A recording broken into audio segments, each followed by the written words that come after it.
All right, so we are tackling a big one this time around. Big one, yeah. Rich Dad, Poor Dad. It's a classic. This book is like Hugely popular. practically a cultural phenomenon at this point. But Yeah. is it all it's cracked up to be? Right? Is it hype or is it helpful? Like, we're going to find out today. Yeah.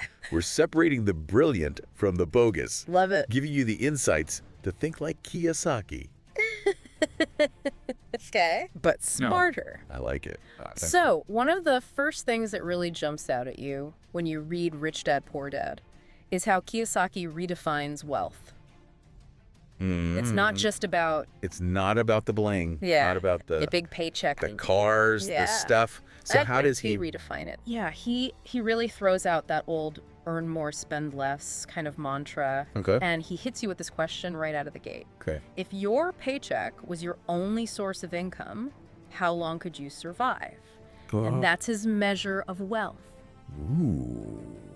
I love that. Yeah, so it's not about how much you make, it's about how long you could last without relying on that paycheck. See, that's what That's the real question. I love about this book. It makes you confront those. It's a good one. Yeah, those hard questions. Yeah. So it's not about being flashy. Yeah. It's about building assets Absolutely. that work for you, Yes. even while you're sleeping. That's the dream. Right. Passive income, baby. Passive income. That's the key. Okay. That's what he wants you thinking about. So how do we get there? Well, he wants you to think like an investor, Okay. not a consumer, Right. from day one. Right. Like, he uses the example of buying real estate Okay. early on, and even if it means making sacrifices, Okay. that property becomes like your workhorse, I see. you know, generating income, Okay. building wealth over time. Oh, okay. So that kind of leads us to this whole assets versus liabilities breakdown that he has. Yeah, the core of the book, really. Yeah. The foundation. Basically, ditch the liabilities. Get rid of them. Embrace the assets. That's it. 2 categories. That's all you need to know. Sounds simple enough, Right. but I feel like he's getting at something There's always a catch. deeper here. Yeah, he is. Okay. He's flipping the script on what most people think of as like Okay. success symbols. Okay. You know, the fancy car, huge house, Yeah. liability. Wait a minute. A li- Liability. How is a house a liability? He gets that a lot Yeah, I would think so. because people think of it as an investment. Right. But he's talking about cash flow. Okay. A house that you live in, Okay. especially one with a big mortgage, that's just sucking money out of your pocket every month. Okay. Mortgage payments, property taxes, Maintenance. insurance repairs, Yeah. Yeah. all of it. It adds up. Assets, on the other hand, he says, those are like employees. Okay. Putting money back in your pocket. Okay, I like that. Rental income, dividends, royalties. So instead of the McMansion, Yeah. Kiyosaki would be all about Forget the McMax. buying a rental property. There you go. All right. He loves rental property. Yeah. Businesses that don't require like you to be there all the time. Okay. Things like royalty streams. Okay. Anything that generates that passive income. Gotcha. Remember, Passive income is king.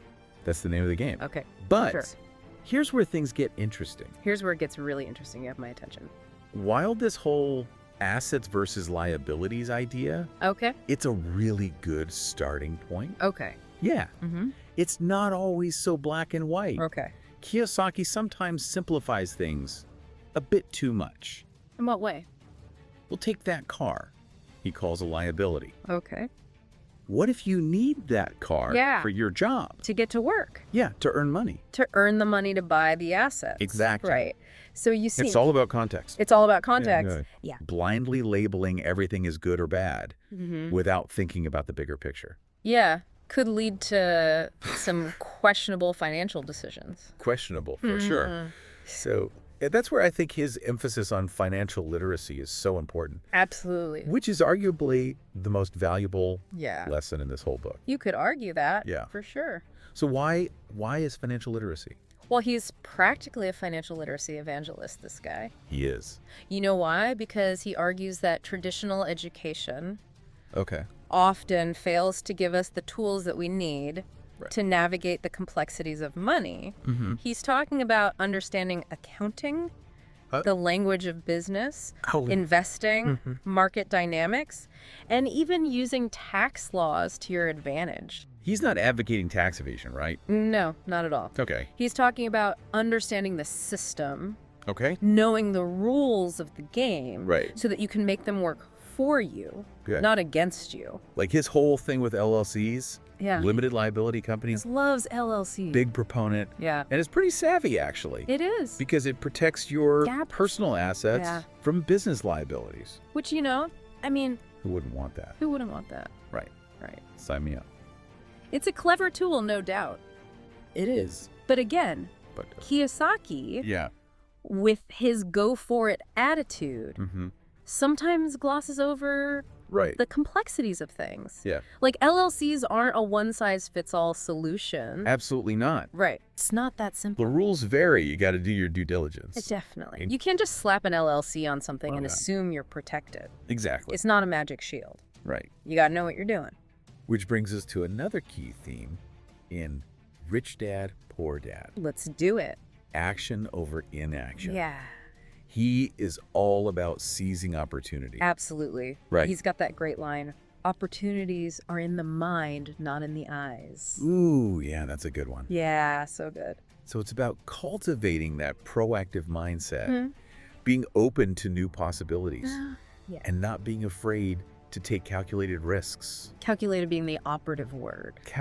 Yeah, but I could see how some people Yeah.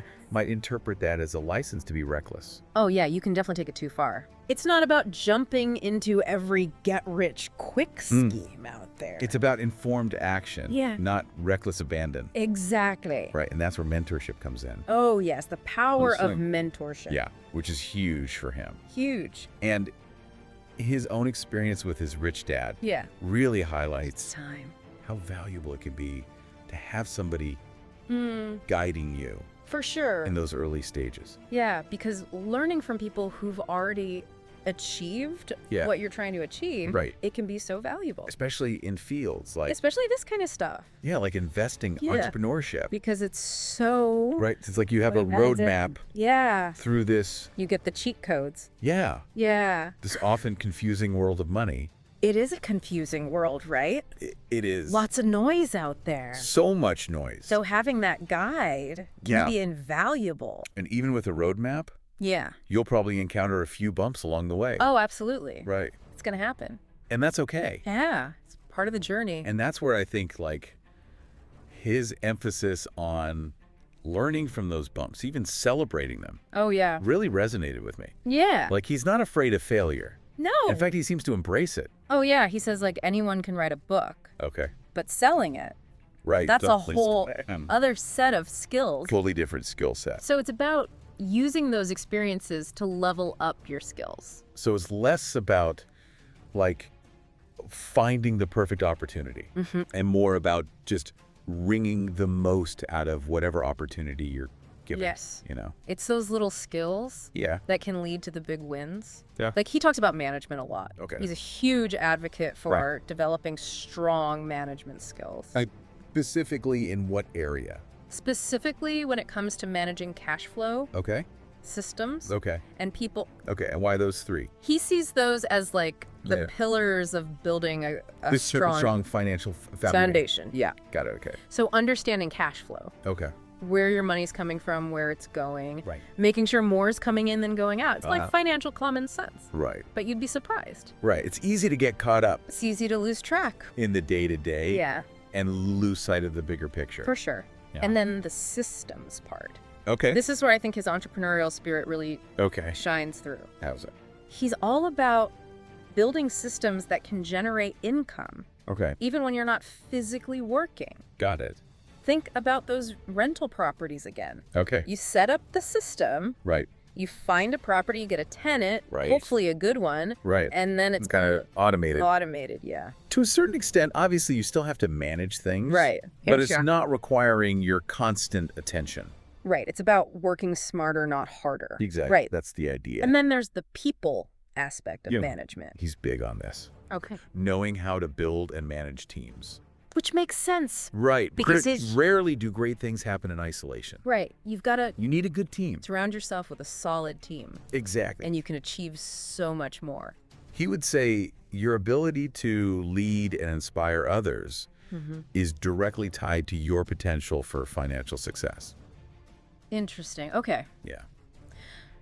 So we've talked about the importance of surrounding yourself with the right people. Mm-hmm. But Kiyosaki also stresses the importance of taking ownership Oh, yeah. of your failures. He owns his failures. Yeah, he does. He's all about it. He's like, put up or shut up, own your failure, and get inspired by it. Don't complain about it, he Yeah. says. Yeah. Focus instead. It's a powerful message and definitely not one that you hear every day. Not at all. It's very counterintuitive. Yeah, we're almost conditioned to fear failure. Yeah, You know? avoid it at all costs. To avoid it at all costs. And he's like, no, lean into it. Yeah, he says there's invaluable information Right. hidden within those failures. So it's about adopting a growth mindset. Yes, Seeing failure as a stepping stone rather than a roadblock.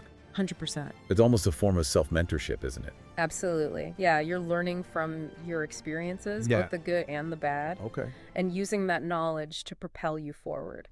So we've covered a lot of ground here. We have. From redefining wealth to the importance of financial literacy, the power of action, the value of mentorship, Lots of good stuff. even the importance of embracing failure. Yeah, Rich Dad, Poor Dad certainly gives us a lot to chew on. it does, but As with any good deep dive, right. I think we need to look at things from all angles. Always got to stay balanced.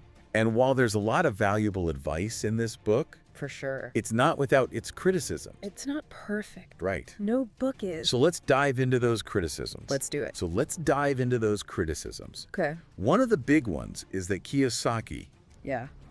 can be a bit vague A little bit. about his own success. Yeah. Like he mentions his rich dad a lot, Mm-hmm. but there's not a ton of concrete evidence to back up these stories. And that's led some people to wonder Okay. if those stories are more like parables than real life events. Okay. Which, you know, fair enough. Yeah. It's a good reminder to maybe take those anecdotes with a grain of salt. Right. Learn from the principles, Okay. but don't treat them like gospel. Yeah, it's like we get it. Your dad's friend was a financial wizard, Right. but show us the receipts. Show me the money. Right. Where are the numbers? Okay. So, And this tendency to oversimplify okay. extends to some of his financial advice as well. Okay. Like what? Well, like we said earlier, Okay. the assets versus liabilities framework, Mm-hmm. helpful, Yeah. but a bit too black and white, Right. don't you think? Like saying all debt is bad. There you go. Like, I mean, Yeah, credit card debt. Yeah. Okay. the worst. Nightmare. Stay away. But what about using a business loan to expand a profitable company? Good point. Right. Right. So, Nuance is key. nuance, right?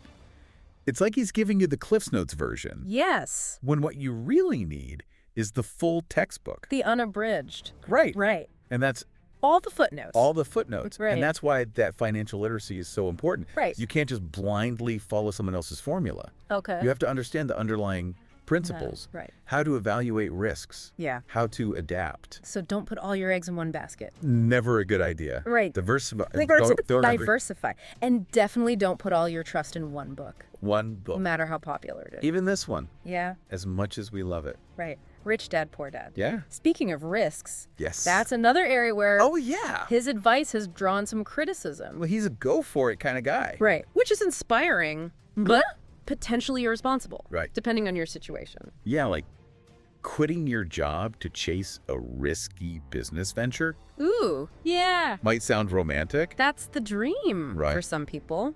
but not exactly sound advice for everyone. No, especially if you have Right. people depending on you. Responsibility. Yeah. Yeah. Okay. Be honest about your risk tolerance, Okay. your financial obligations, your long-term goals. Because what works for one person Yeah. might be a disaster for another. Completely different situation. Right. Yeah. Okay, so where does that leave us?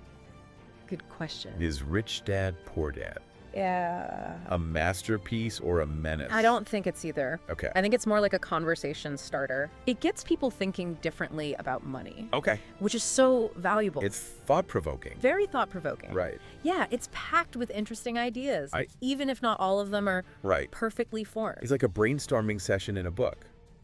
I like that. Right.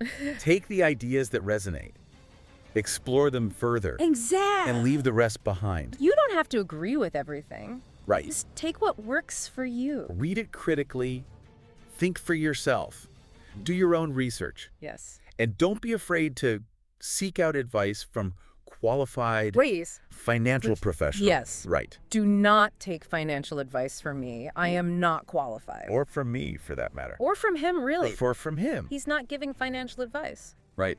Rich Dad, Poor Dad. Not the last word on wealth. Yeah. But definitely a book that sparks... Gets the conversation going. important conversations. For sure. All right, well, there you have it. That's Rich Dad, Poor Dad. That is Rich Dad, Poor Dad. Broken down. Analyze. You got it. And hopefully you learned a thing or two along the way. I know I did. Me too. And as always, we appreciate you joining us. Thank you for being here. For this deep dive. Until next time. We'll see you next time. Thank you for watching. If you're passionate about learning and want to level up your knowledge, make sure to hit that subscribe button. On our channel, we break down the best books into easy-to-digest summaries that will help you become smarter, think critically, and make better decisions. Don't miss out on your chance to grow and stay ahead.